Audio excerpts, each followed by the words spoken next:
बड़े जानकार हो, कितने बड़े तुम बुद्धिमान हो, लेकिन फिर भी विवाद से बचने के लिए स्वयं को जड़ समझ लो, कहो कि हमको कुछ नहीं मालूम है।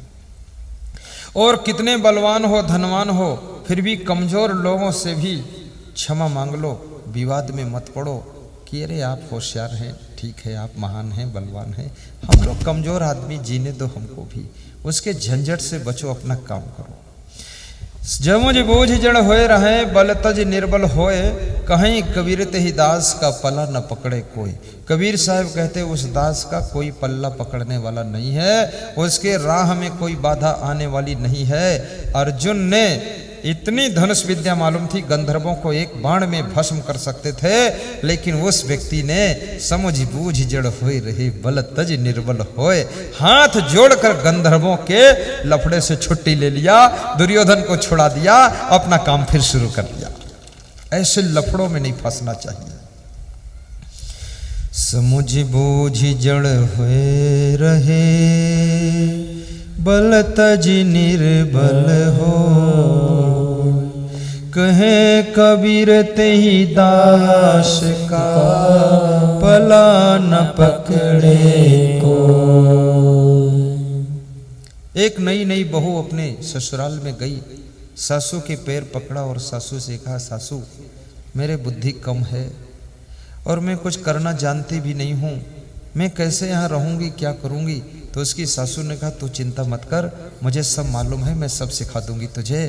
तो बहू मुस्कराने लगी और सासू दौड़ दौड़ कर काम करने लगी, और बहू खुश हो गई कि मेहनत भी कम पड़ रही है और सासू छलांग मार रही है, अपना आनंद आ रहा।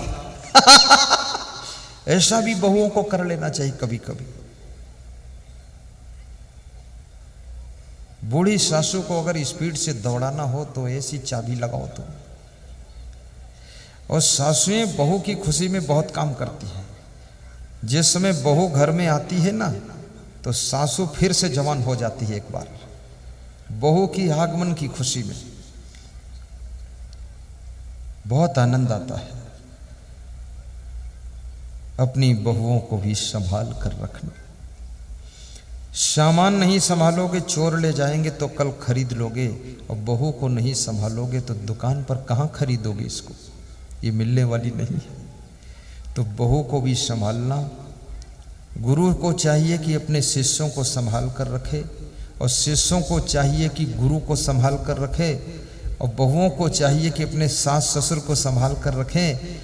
आदमी अगर आदमी को संभालना सीख जाए तो आदमी चंद्र समय में चांद की ऊंचाइयों को छू सकता है, और आदमी आदमी को संभाल ना पाए तो ये आदमी कोई ऊंचाई को छू नहीं सकता है। क्योंकि आदमी को ऊंचे उठाने वाला आदमी ही होता है, आदमी को नीचे गिराना वाला आदमी ही होता है। आदमी ही मरता है और मर रहा है आदमी, और आदमी ही मारता है मर रहा है आदमी। समझ कुछ आता नहीं क्या कर रहा है आदमी, क्या कर रहा है आदमी।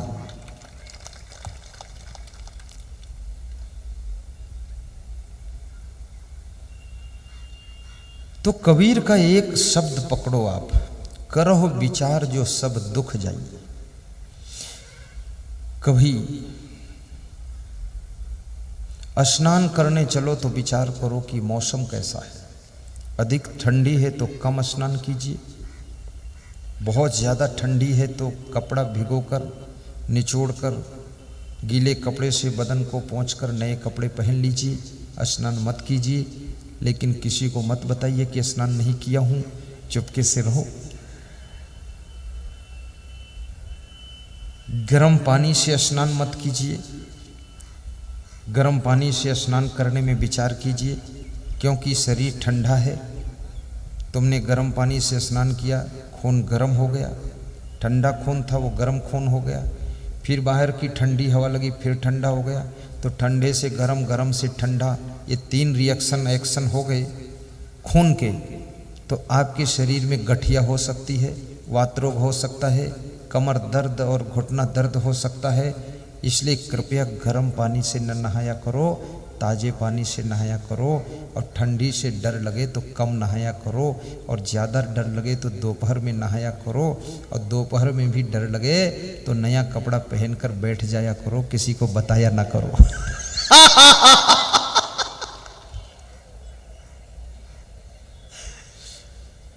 तुम अपने घर की फर्श में पोंछा लगाते हो ना, तो शरीर में भी गीले कपड़े से पोंछा मार दो बस।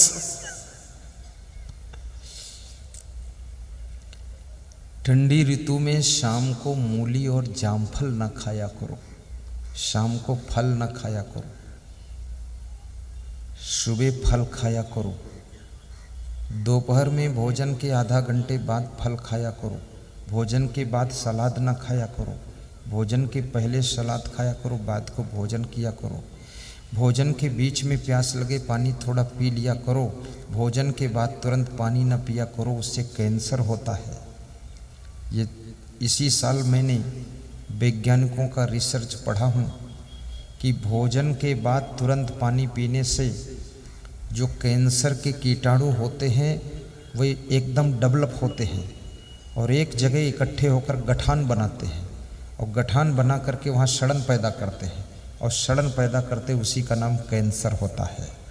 इसलिए भोजन के तुरंत बाद पानी मत पीना, आधा घंटे बाद पीना।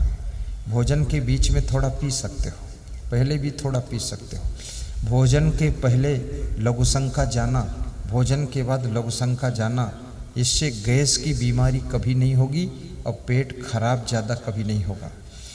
और खाली पेट सवेरे पपीता खा लेना तो पेट की बीमारियां ख़त्म हो जाएंगी। और खाली पेट में चाय न पीना, अन्यथा आपके पेट में बहुत बीमारी पैदा होगी।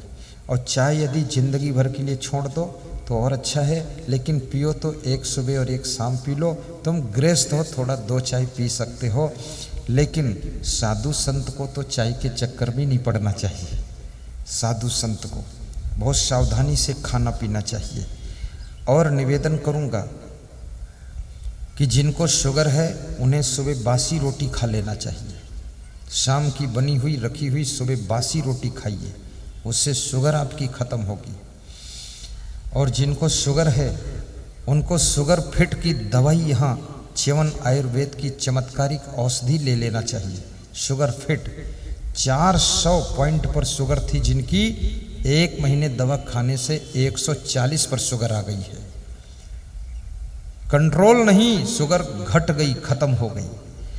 और जोर से हंसा करो तो शुगर होगी नहीं, ठहाका मारा करो तो लकवा अटैक होगा नहीं। एक लौंग मुंह में रख लिया करो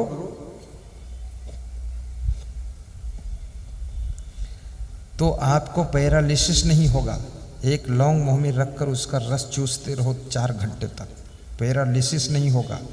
और जिनको पैरालिसिस हो गया उनके मुंह में लौंग रख दिया करो, उसका रस चूसते रहें। और बहुत ठंडा पानी भी मत पिया करो, सुबह शाम 1-1 गिलास गर्म पानी पी लिया करो, बाकी नॉर्मल पानी पिया करो। पर पानी ज़्यादा पिया करो, भोजन कम किया करो। और पानी अधिक पी करके किडनी को फ्रेश करते रहिए। और साथ में पैदल चलने को मिल जाए तो 4-5 किलोमीटर तेज चाल में पैदल चला करो। खेत में सुबह सुबह मॉर्निंग वॉक कर लिया करो। और यदि साइकिल चलाने को मिल जाए तो खुश हो जाया करो।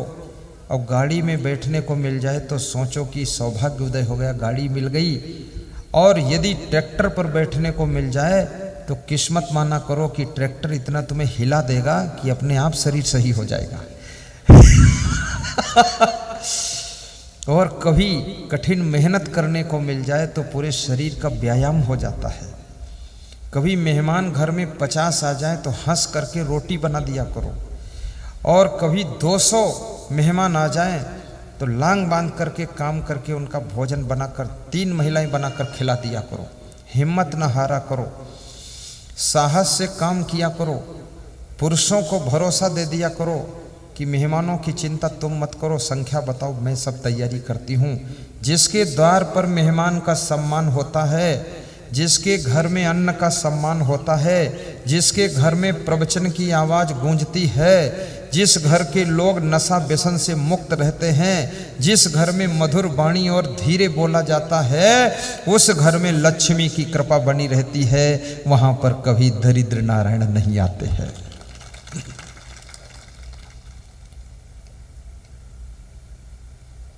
धन्य हो राधे श्याम सोनी जी, तुम्हारी महिमा है।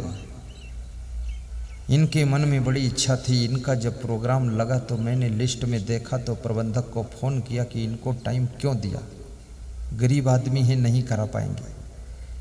1 घंटे का समय देते 2 दिन लगा दिया। तो संत जी ने कहा वो गरीब हैं लेकिन अमीरों से ज़्यादा उनके दिल में आस्था बहुत है। पूरा परिवार गुरुदेव आपका नाम जपता है, प्रोग्राम देना पड़ेगा, नहीं दोगे उनको दुख हो जाएगा। तो मैंने फिर उनको फ़ोन खुद लगाया। हमने कहा राधे श्याम क्या प्रोग्राम लिया है तुमने? बोले हाँ गुरुदेव। तो हमने कहा गांव के लोग सहयोग कर रहे हैं कि नहीं?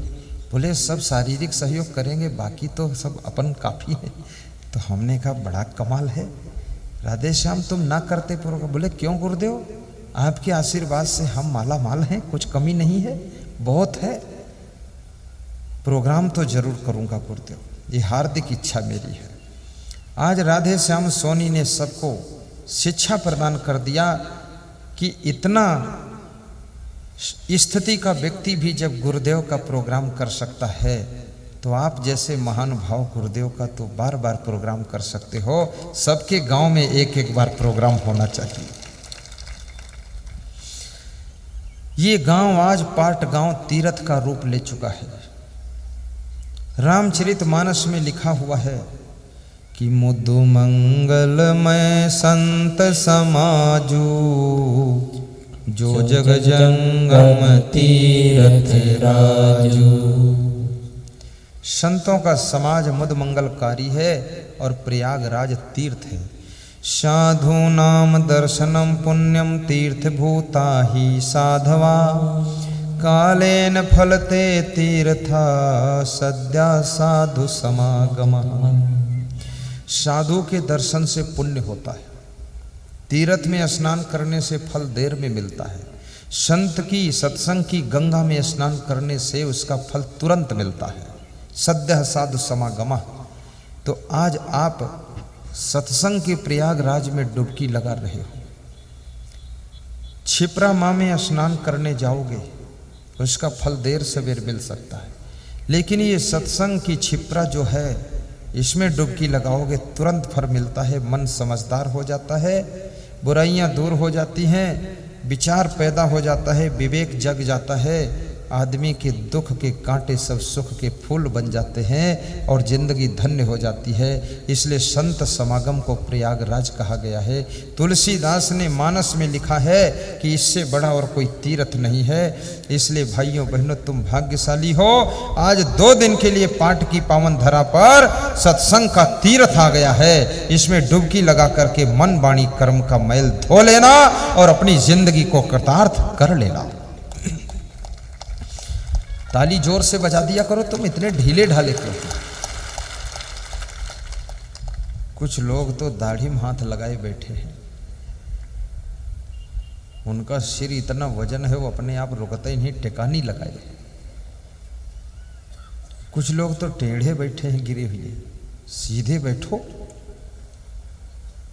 महिलाओं का सिस्टम सही है, बिल्कुल स्ट्रिक्ट बैठती है। पुरुष लगता है कुछ कमजोर ज्यादा है, थोड़ा इनको कुछ घी भी खिला दिया करो।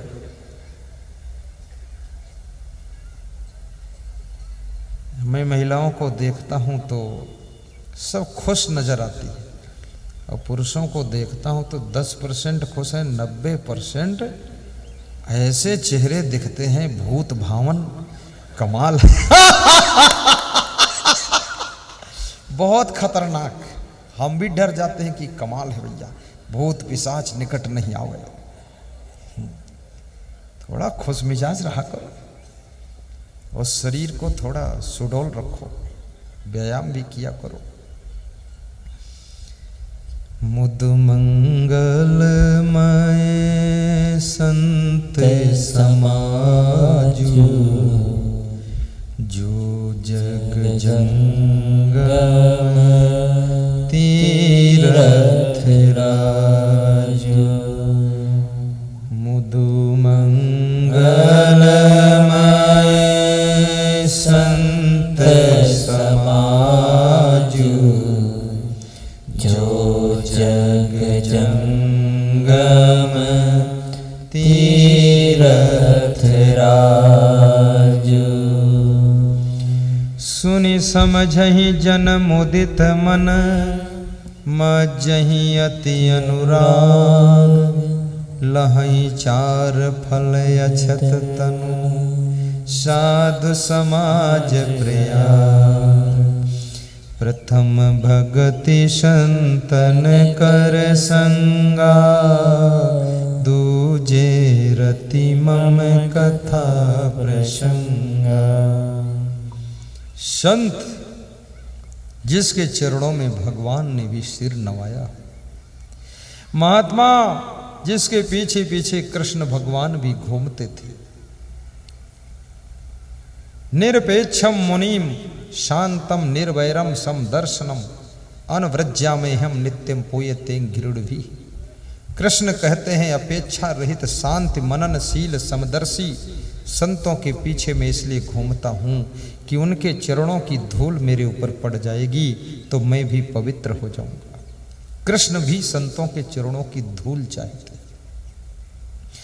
लेकिन संत यानी संत, संत का अर्थ ये नहीं कि संत के नाम पर असंत। इस भारत देश में संत के नाम पर ढोंगी बहुत आ गए, आडंबरी, वैराग्य तो है ही नहीं। और सबसे बड़ी गलती तो जनता की है।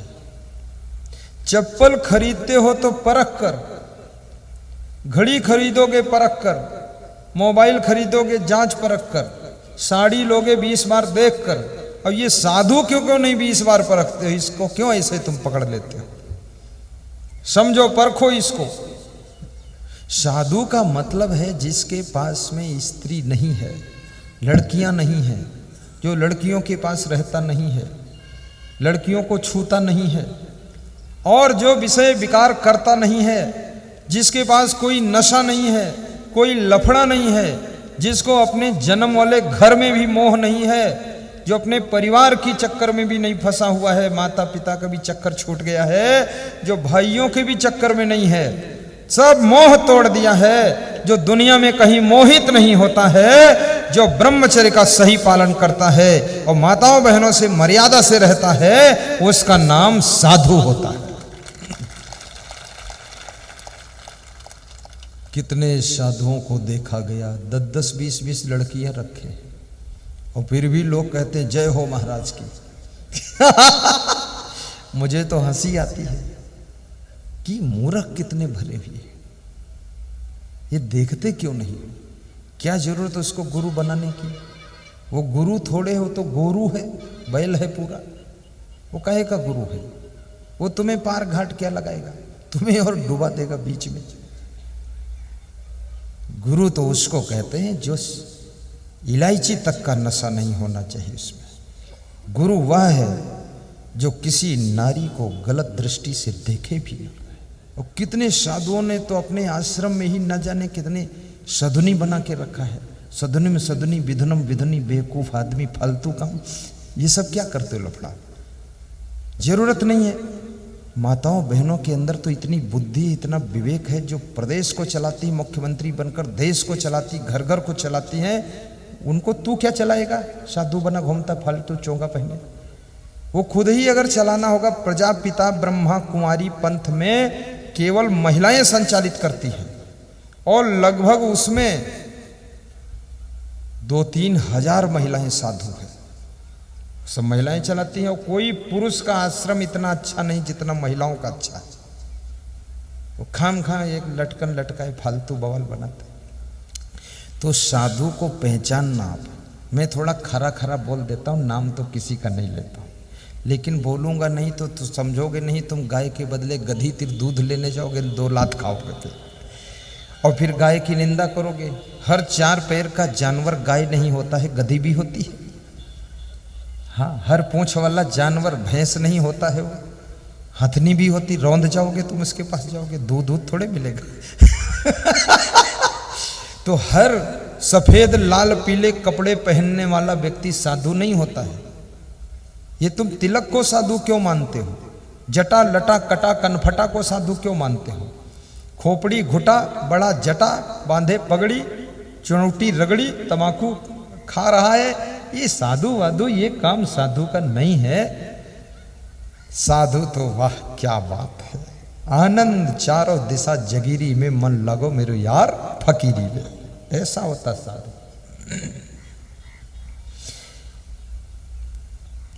मैं जिस दिन से साधु बनने की सोचा था उसी दिन से घर ही में दूध घी शक्कर खाना छोड़ दिया था। 3 साल वही नहीं खाया दूध घी। और कितने लोग साधु बनकर चोट्टा हुआ घी चुरा चुरा खाते। ये सब बवाल का बनाओ तुम। अरे जबान पर भी कंट्रोल हो, आंख पर कंट्रोल, इंद्रियों पर कंट्रोल, खाने पीने पर कंट्रोल, बोलने पर कंट्रोल।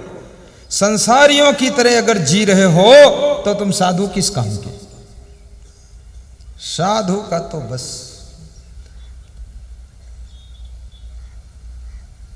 साधु बड़े संतोषी। और अगर सच्चे संत का दर्शन कलयुग में हो जाए तो समझो भगवान के दर्शन से कम नहीं है, क्योंकि भगवान कभी किसी को दर्शन देता नहीं है, भगवान किसी दूसरे रूप में ही आकर दर्शन देता है। और वो दर्शन साधु का आशीर्वाद आपको फलित हो गया तो आपका संघर्ष खत्म हो जाएगा, जीवन में सफलता।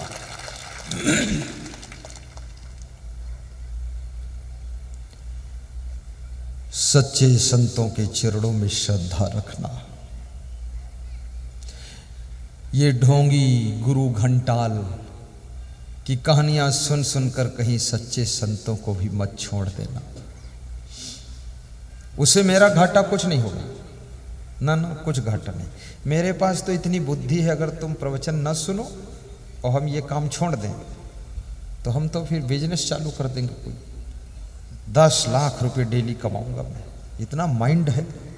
फिर 20,000 लोग हमारे पास काम करेंगे, चकाचक दमादम मस्त कलंदर, उधर भी पहला नंबर। ये तो हम तुम्हारे चक्कर में पड़े हैं इसलिए कुछ कर ही नहीं पाते। रोज प्रवचन रोज प्रवचन, और तुम जो दान दक्षिणा दे देते हो उसी में हम अपना सेटिंग बनाते रहते हैं। अच्छा, फिर हमको ज़्यादा खर्चा भी नहीं, हमारे पास कुछ भी नहीं है। एक नहाने का साबुन हमारे पास में 1 साल चलता है, दूसरे साबुन की जरूरत नहीं, हम ज़्यादा साबुन घिसते ही नहीं। और एक जोड़ी चप्पल वो साल भर चलता है, थोड़ी देर पहनना है। और हमारे शरीर पर कपड़ा जो है ना वो फटता नहीं है, लेकिन वो गंदा तो खैर हो ही जाता, धूल धड़ाका फूल माला फेंका सब लोग। बाकी हमारे पास कुछ है ही नहीं। घड़ी भी बांधता नहीं हूँ, सोना चांदी पहनता नहीं हूँ, कोई फैशन फूशन करता नहीं हूँ, और ना कोई हम रबड़ी गबड़ी खाते हैं इधर उधर, कुछ भी नहीं।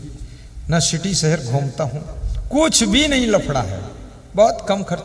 लेकिन मुझे पैसा जो तुम दान देते हो ना वो तुम्हारी सेवा में पुनः खर्च कर देता हूँ।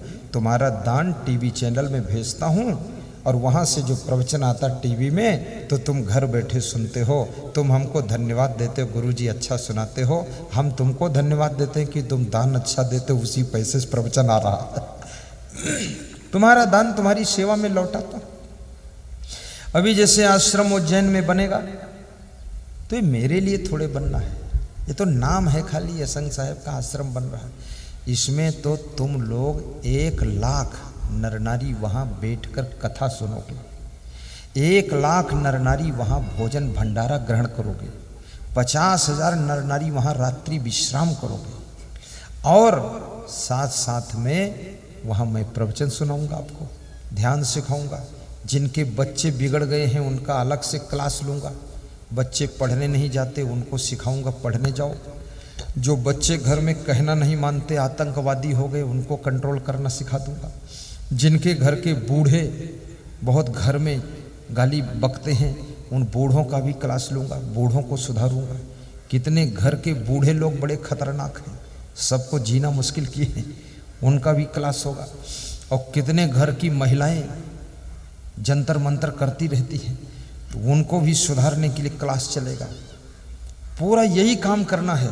और मेरी इच्छा यह है हर घर में सुख हो, हर घर में शांति हो, हर घर में उन्नति हो, हर घर सुंदर हो, हर घर के सामने द्वार पर 4 व्हीलर गाड़ी हो, और हर घर की महिला मुस्कुराती हो, हर घर के बच्चे योग्य बने, और घर घर में दिवाली और खुशहाली हो, और घर घर में आनंद हो। बस यही इच्छा है, क्योंकि अपने पास में खुद का घर तो है ही नहीं। और तुम्हारा घर ठीक बन जाएगा तो कभी प्रोग्राम करोगे 2 दिन उसी घर में हम भी सो जाएंगे। और जब तुम्हारा घर भी चौपट होगा तो हमारा भी चौपट हो गया मामला। इसलिए तुम उन्नति करो, तुम सुखी रहो। कभी बूढ़ी मां तुम्हारे कारण रोने ना पाए, तुमको देखे तो मुस्कुराए और हंसे, ऐसा व्यवहार करना।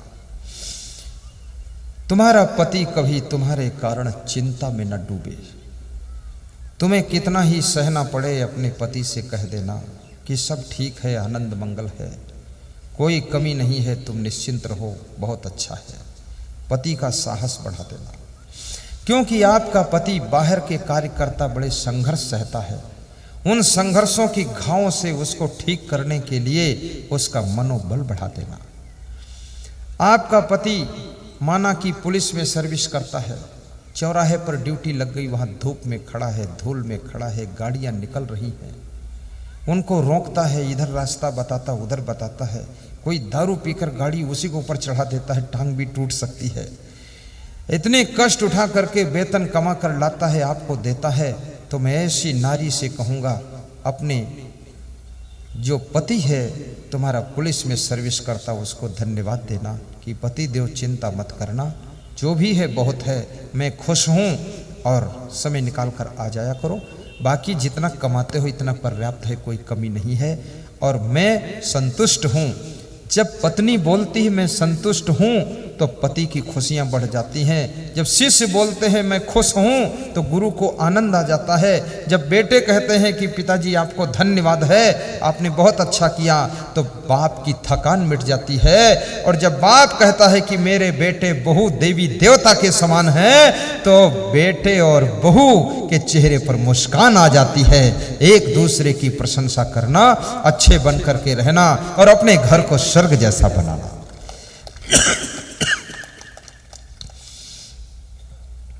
कभी राम बन के कभी श्याम बन के चले आना, प्रभु जी चले आना।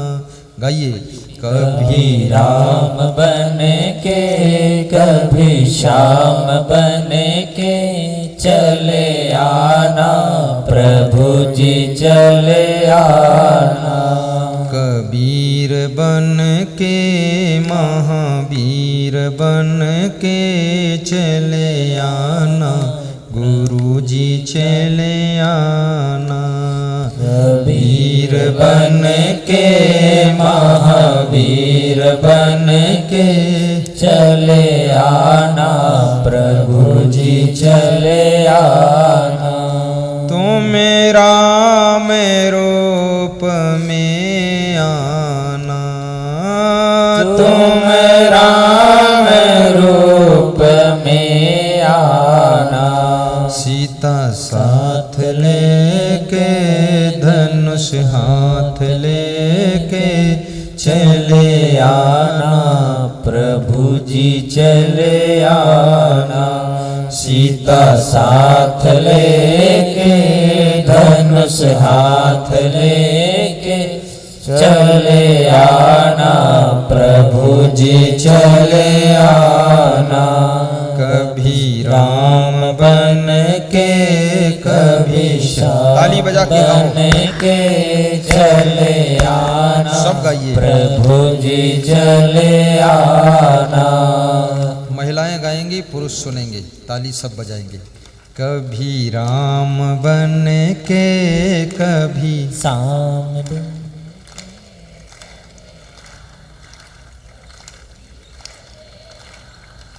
वाह।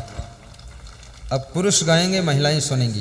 कभी राम बन के कभी श्याम बन।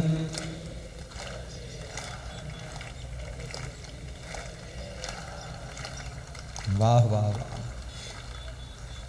ऐसा लग रहा कोई बहुत कमजोर आदमी बुला रहा, चले आना।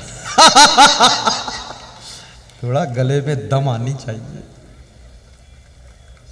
माताओं के गले में दम है। फिर से महिलाएं गाएंगी, पुरुष सुनेंगे। कभी राम बन